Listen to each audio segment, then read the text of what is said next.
Hey everybody, this is checking the diary for Saturday. It is the 7th of November. I actually had to check because it feels like a very long week, and it also feels like it's just been one long day. With the election stuff, it's kind of strange to be 5 hours ahead because you wake up and you get a flurry of input, and then by midday you're like, hey, come on, where's some more stuff? And then you realize, oh yeah, it's still middle of the night out west in the US. So anyway, I won't get too into politics. I'm really glad that it's not almost over, right? 2020 has managed to leak into 2021, especially for those of you in Georgia. Anyway, I have a riddle, which is a fun way to start, and then I promise I'll get into all the other stuff, including where the fuck I've been. Here's your riddle. Swinging back and forth, to and fro, like liquid lucidity, just go with the flow. Hung from a height while providing the motion, things will get hotter just by the notion. So that's your riddle. Okay, so where I've been. I started having a stiff neck, and I don't know why, but like all the warning signs of meningitis have always been like deeply implanted in my head. Try putting your chin to the chest. If you have a rash, you put a glass on it, and you see, those of you who've been with me for a while probably remember that I used to be a medical professional. Anyway, started with a stiff neck, and I blamed it on a few other things. Went to bed and woke up basically feeling like, crap. I can't even describe how bad it is. I thought it was just like this crick. Oh, there's my accent. And my neck. Or is crick right? I think crick is right. Crick isn't right if you're talking about a watery thing that has fish in it, because that's a creek. Anyway, so I tried moving another way. And I will say, and this isn't like, ooh, Mistress thing. It's true. I actually have a decent pain tolerance. I have a low threshold for irritation and people not following what they're supposed to follow and things like that. But for pain, I have a pretty decent threshold. I also have a really nice way, obviously, of managing it. That's what got me into hypnotherapy in the first place, is my great dislike of needles and drugs, medication, and using hypnosis as a form of anesthesia. So with all that said, this pain was incredible.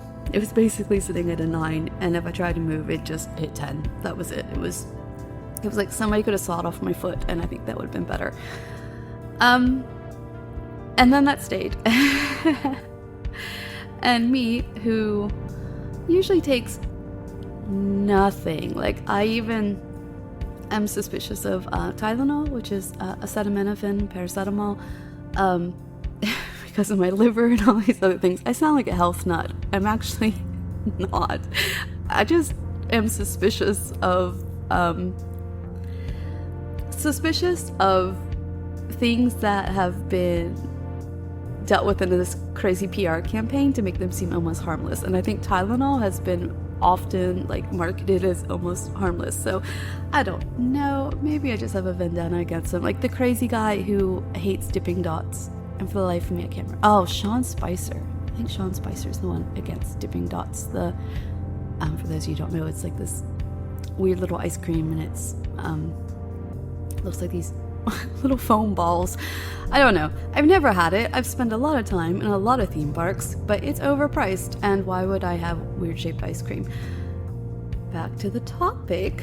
Topic being, I took ibuprofen. I alternated that with acetaminophen. I did hot.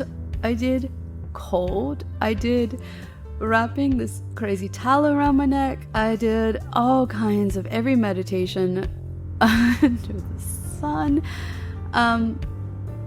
Everything to basically get to the point that, like, I could just sit up. Anyway, after like a couple of days, I gave up. Here in the UK, I don't think you can in the States, but here in the UK, you can get a low dose of codeine mixed with paracetamol. It has like a name like coconuts, but I can't remember what it is. Took that, and that actually took the pain down from like the 9 where it wanted to stay down to like a 6 or 7, which was still incredible and exhausting. But in my area, like a lot of areas, you know, the hospitals are overrun, and while I technically didn't have a headache, I did have pain in my head because of where it went, and it's like, oh my, I do not want to go in and get lumped in with the COVID people and end up that this neck whatever muscle thing turns into now I have COVID. But I also didn't want pain medication because I hate feeling drugged. Anyway, I talked to the doctor, who made rational sense. He did offer to let me come in. I declined. He seemed relieved. He just told me to call me a prescription in and just send somebody to fetch it to go pick it up, which again, that's an interesting thing in the UK, isn't it? The doctor's free, the drugs are free. You can pick them up easy. It's so different from deductibles and co-pays and, you know, crossing your fingers to see what insurance will cover. So did that. Started the codeine. It would last for like 2 hours, and then I would go back to basically wanting to die, being convinced maybe I had a brain tumor, which I didn't. But I just don't have like ongoing pains. You know, some people have like their arthritic knee or their bum shoulder or their whatever, and I don't. So all that to say, I spent a lot of time in pain, trying to decide what the smartest way to sit or whatever might be. I bought a new pillow. I do have my really nice silk pillow sitting over top of it, because you can't give that up. And and after a few days of codeine, that helped, but then it's recovering from codeine, which my body just really, really hates medication like that, including like cold medication. Like taking NyQuil will knock me out forever. Taking like 24-hour cold medication, or the ones that are non-drowsy, even that will wipe me out. It's just the most miserable of feelings. So even though my pain has become tolerable, it's sitting like at a 2 or a 3, and if I work really hard at relaxing everything, I can get it basically down to non-existent. The recovery from medication just took longer. So I am alive. A very pleasant surprise was to find that went over 1,000 subscribers on YouTube. So if you're listening to me on YouTube, hit the little button so we stay over 1,000. I'm all about like vote counts. We don't want to wiggle back and forth. Let's just get high above it and just stay up there. Though it is a bit like that crazy game show. Drew Carey used to be on it, I think. Whose line is it anyway? They'd say like where everything's made up and points don't matter. The subscription is nice because it's neat to see this tangible evidence of, hey, you know, this stuff that we're creating, we're enjoying this and we're continuing on. But as for the other stuff, it doesn't matter as much.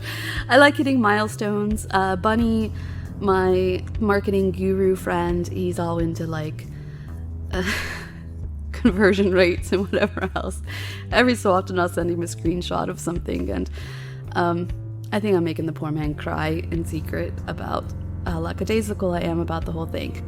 So if you're listening to me on YouTube, like I said, hit subscribe. If you're listening to me on the podcast, go to YouTube and hit subscribe. Just see what happens with the numbers. Thank you for all of the well wishes. Thank you for the gifts, including the foam roller. Oh my goodness, that thing is a masochist's dream, I tell you. But And I had a few people also send me like videos and tips and such for how to help that upper trapezius muscle area. One of the tips was to use a lacrosse ball between your chair and your back, or the wall and your back, and like how to wiggle it around. And I've lived all over. I've lived throughout the United States, up and down the East Coast. I've lived out west. I've lived up north briefly because I don't understand how people live in Minnesota. It's beautiful, but oh my god, it's so cold. And now I'm in the UK, and I have to say, in all these places I lived, and maybe it's a lack of culture or running in the wrong social circles, I've never had a lacrosse ball handy. Ever. I don't even know if you can walk into your average sporting goods store and be like, hey, I like one of these. Maybe like the giant ones, like Dick's Sporting Goods in the States. They're, for those of you not in the States, they're just huge. And if you want to see other huge, go to like Bass Pro Shops or Cabela's or something. They have, my dad doesn't like this, because he likes to go see this place whenever I go visit. I don't know why. But they have what's basically the most morbid zoo ever. They have these animals, all kinds of animals, from like elephants, alligators, to every bird you can imagine. There's a flock of Canadian geese up on the ceiling that are taxidermied. If I would have seen that as a child, I would have fallen apart. The one near my dad even has this whole herd of deer posed in this one section. I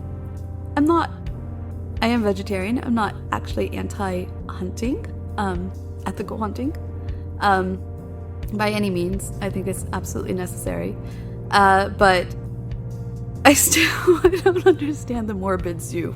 Anyway, but they also have these massive fish tanks, so it's almost like a free trip to the aquarium as you go through. So anyway, back to lacrosse balls.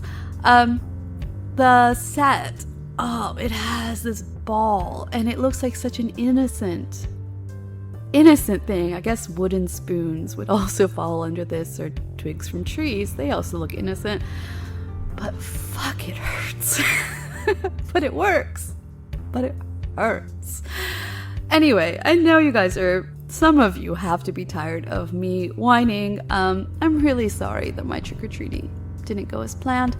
You're still gonna get it. Most of y'all picked trick. I had a fun trick planned and recorded. Peter told me that there was like some issue in part of the audio, I believe, and unfortunately with what happened, I never got a chance to go back to fix it. So I will still do that, and maybe I'll twist it a little bit, turn it into Thanksgiving. Younoya should return next week. I have it written and planned. The issue is I am stupidly behind on, my real work that makes sure I'm not homeless and can pay my electricity. Feeling a decent amount of stress about that, but trying not to, because as everybody says, if you're stressed, you'll trigger that muscle as well. So I'm working on that. I do want to do Younoya. I do want to get it out. That is my happiness, my pleasurable release, is creating and being with all of you. So we'll see, how that goes. And I think that is it for the diary. Oh, I do have a public session planned that I'll likely release. I'm going to do an early access first for the patrons, and then I will go ahead and release it. I do know some people don't care for Patreon, so my version of early access is I will have it on the website too. I got not really soon, obviously, but I don't know, maybe by Monday. And I'll just link it there, and I'll just put like a token of something. It actually is nice to have financial feedback as well, simply because I am a freelancer, so the more that Spoken by Elswyth provides income, the less other things need to provide income. Promise I'm not sitting here buying Prada handbags. If I did, they would be reps because I'm into that. And but that's how I look at it. Freelance, what's the trendy term for that? Portfolio income.